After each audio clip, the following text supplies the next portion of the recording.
This is the Fantasy Football 411 podcast. The best place to get the latest 411 on your fantasy football team. Here are your hosts, Alex and Amanda. This is another episode of the Fantasy Football 411 podcast. This is the best place to get the latest 411 for your fantasy football team. We are your hosts. I'm Alex. And I'm Amanda.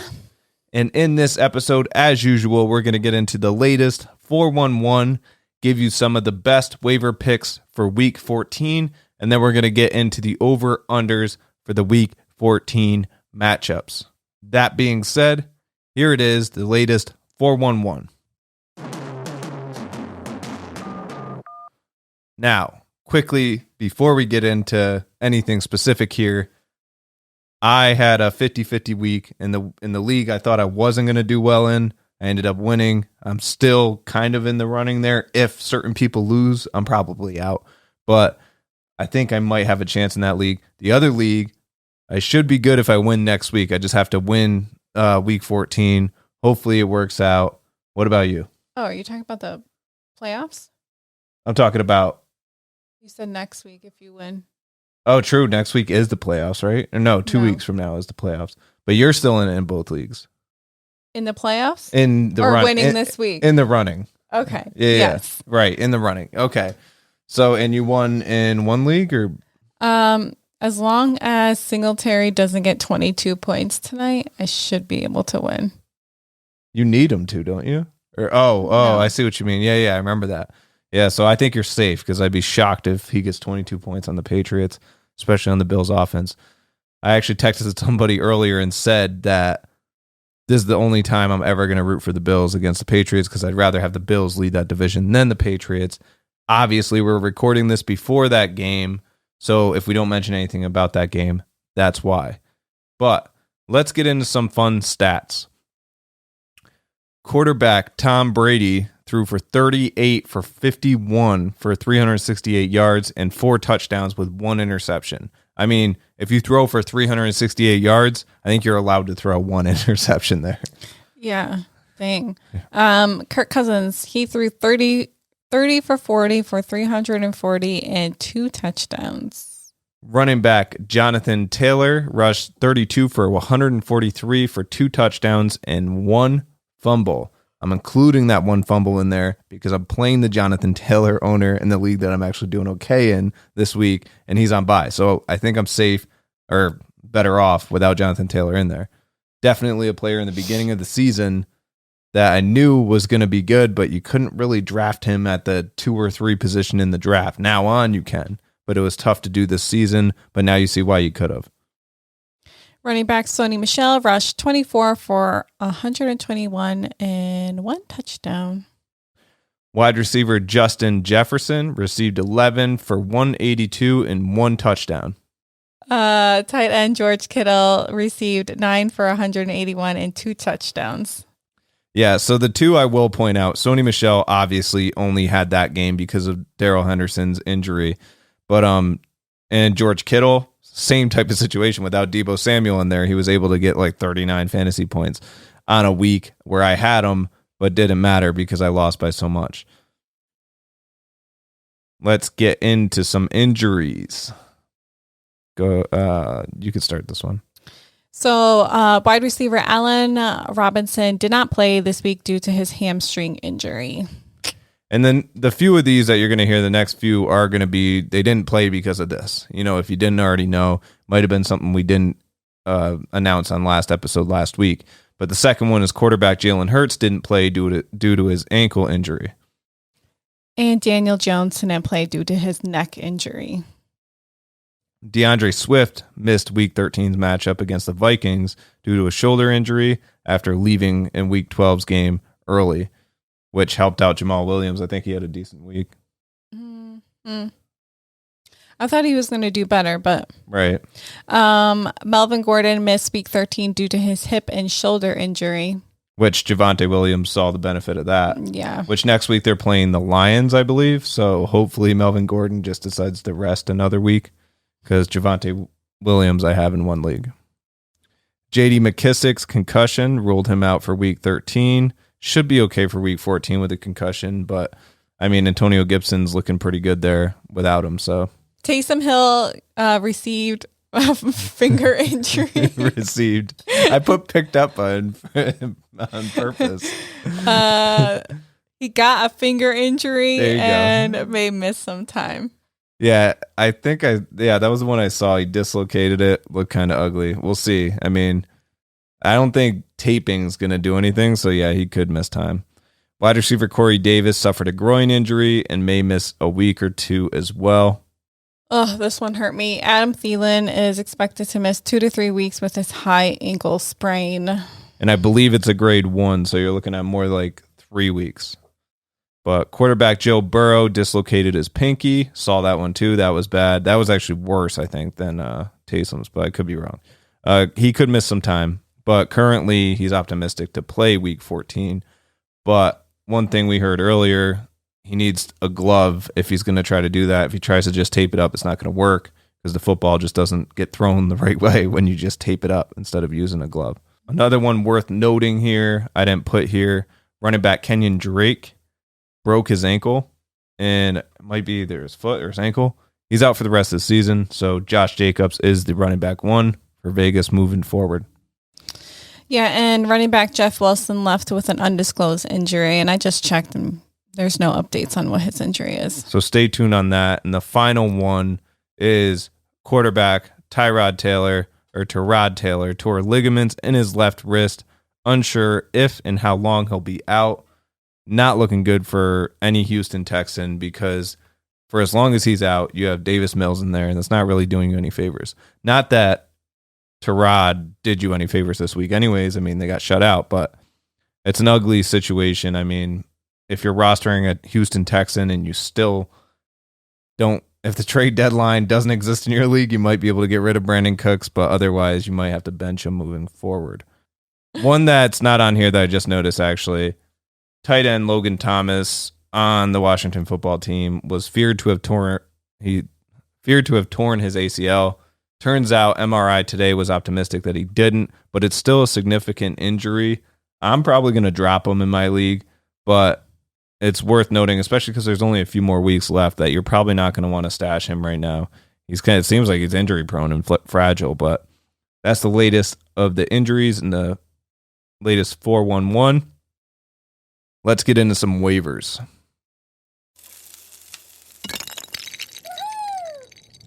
So first up in Who's Cold, we got running back Kenneth Gainwell from the Eagles. It's just a messy backfield, even with Miles Sanders missing a game with his re-aggravated injury after their bye week in week 14. Boston Scott didn't play due to an illness, so he will be back into a messy mix as well. Yeah, not looking good. Running back Tevin Coleman is another one. Seems to be the RB1 through the past 2 games for the Jets, although I still believe it is due to game script. Ty Johnson is the more talented PPR back and should still be on anyone's radar. So if you need a short-time rental or something, or you want to take a chance on Tevin Coleman, have at it, but I just don't think it's going to be consistent moving forward. Who's hot? Tight end Gallus. Gallus Goddard. Y'all.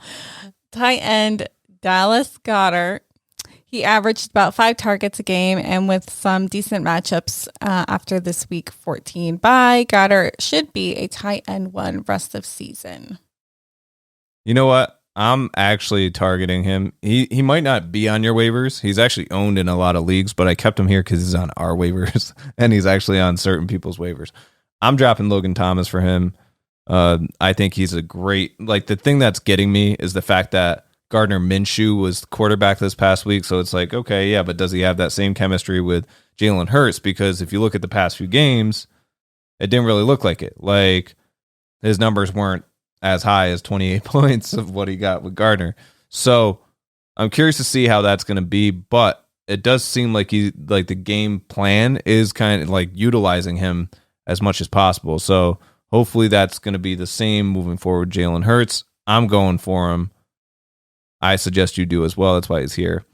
Wide receiver KJ Osborne is another one. Now with Thielen out for a few weeks, there's going to be somebody else in the mix. Justin Jefferson can't catch everything as much as he probably thinks so. Very talented, but they need another target there, and that's KJ Osborne, who also did get red zone looks. Even with Thielen in, he was getting the targets, and he should be a decent wide receiver for the next 2 weeks or a few weeks, if it's 3 weeks, in the wide receiver 2 range. Not a crazy waiver week. There was a lot of injuries, but it's just certain things like Eagles have a messy backfield, so you're not really going for any of them, even if Boston Scott's out and Miles Sanders are out. So, pick wisely, choose wisely. You might have people on your waiver wire that we didn't say here, but the reason why we didn't say it is because they're probably owned in most other leagues. So if they're there and you have a strong feeling about them, go for them. But these are just our choices. Now, let's get into the Week 14 matchups. You're not supposed to pre-read.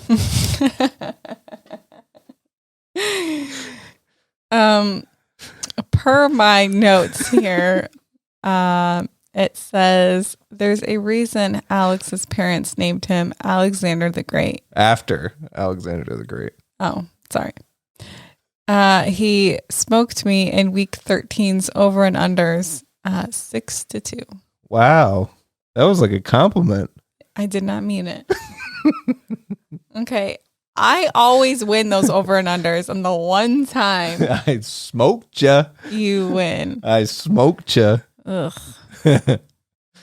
Anywho, Week 14 buys, y'all. We got the Colts, the Dolphins, the Patriots, and the Eagles. And the first game on the docket for Thursday Night Football is the Pittsburgh Steelers at the Minnesota Vikings. I am taking the under on this one just because division rivals. I think the Vikings have the talent, obviously, run up the score, but I feel like it's a short week. They need some time to rest.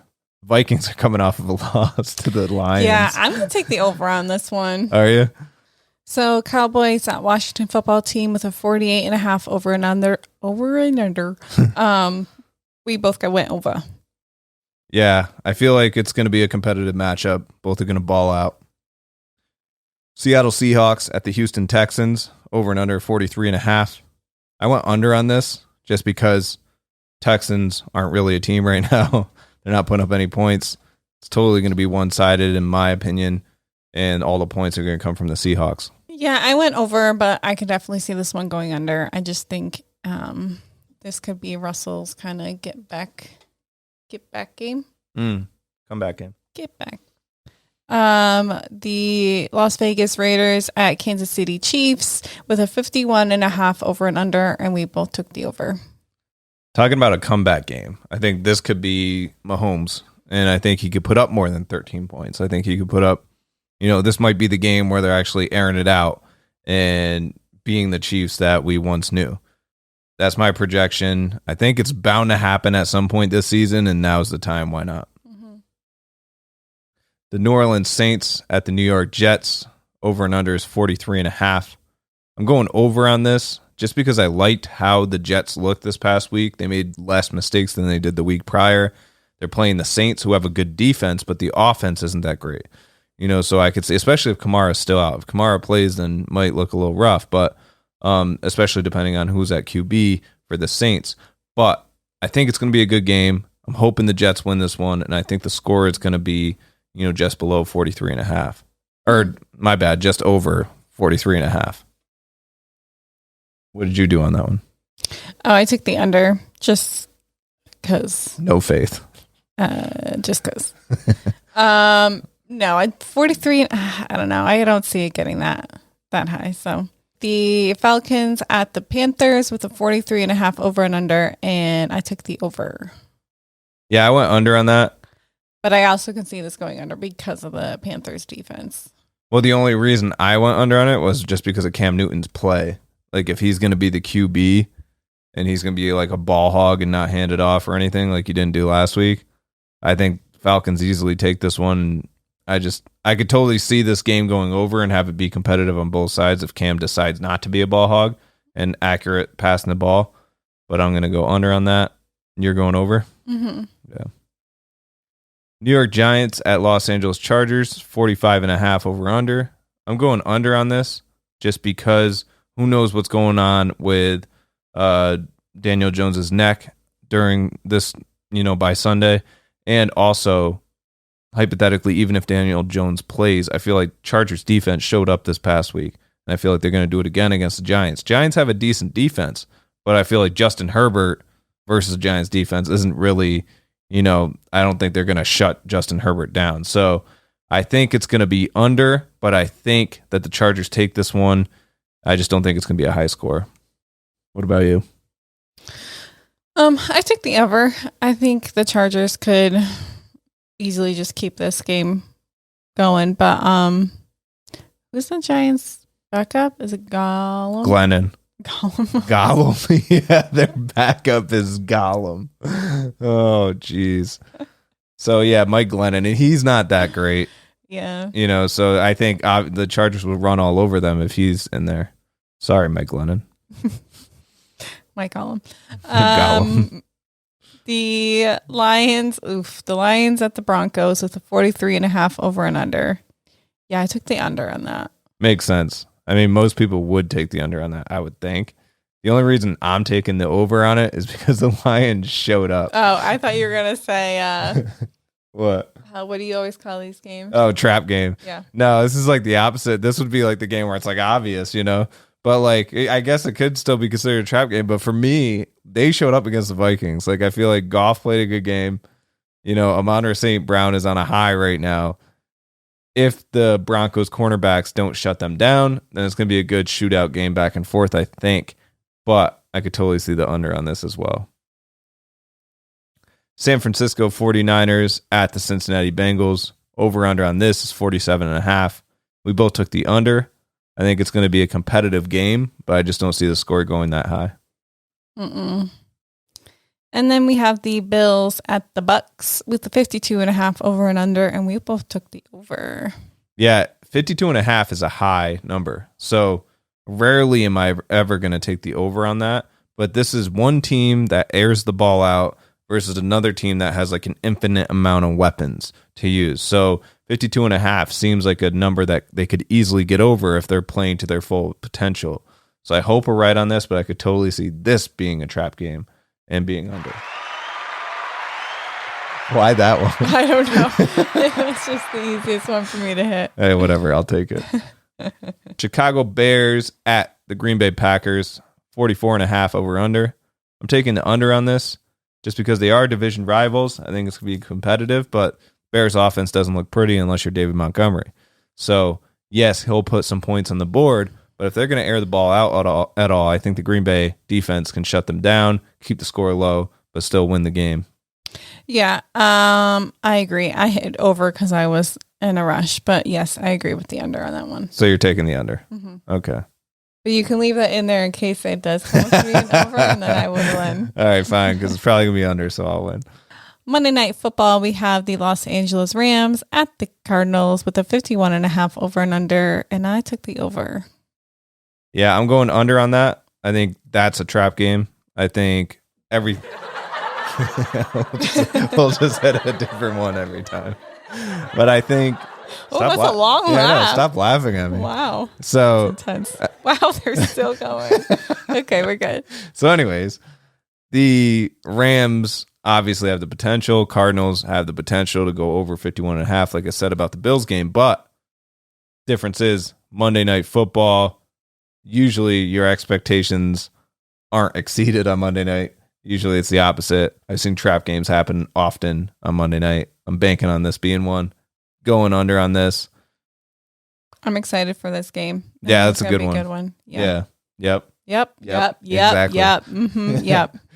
So that's it for the week 14 matchups. I hope we are able to help you one way or another. This episode is brought to you by. Please follow us on any of the social media platforms at fanfootball411. Hit us up at fanfootball411@gmail.com if you have any questions or you'd like any fantasy advice. We hope that we were able to help you in one way or another.